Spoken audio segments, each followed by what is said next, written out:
I think it's important to remind everybody that the Ukraine war is a terrible thing, but it's not our war. We didn't start it. The United States has been helping Ukraine over the last 3 years, and we want it to end.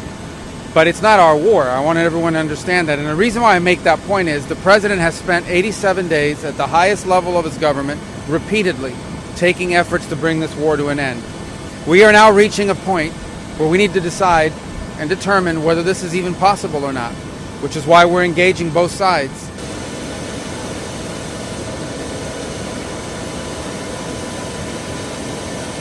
This war has no military solution to it. It really doesn't. It's not going to be decided with, neither side has some strategic capability to end this war quickly. And so what we're talking about here is avoiding thousands and thousands of people from dying over the next year.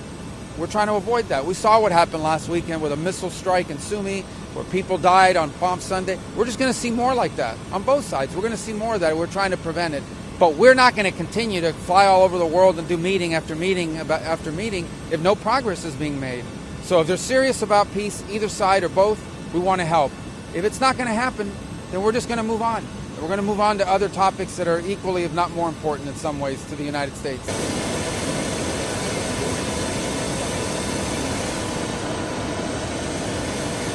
We'd like them to remain engaged. I think they can help us.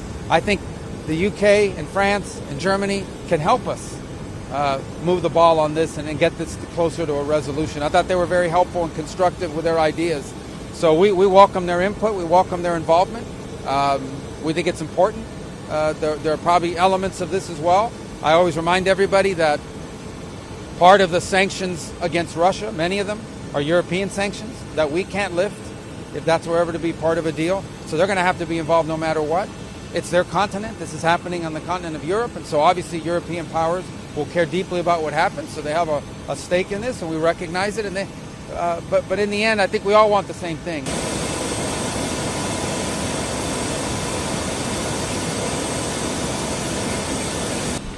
For the Europeans, they have an important decision to make very soon on snapback, on the snapback of sanctions, because Iran is clearly out of compliance with the current deal.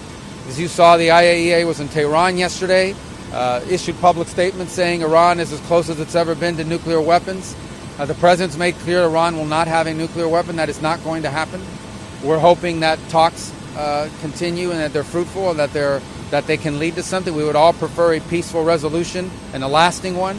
It has to be something that actually not just prevents Iran from having a nuclear weapon now, but in the future as well.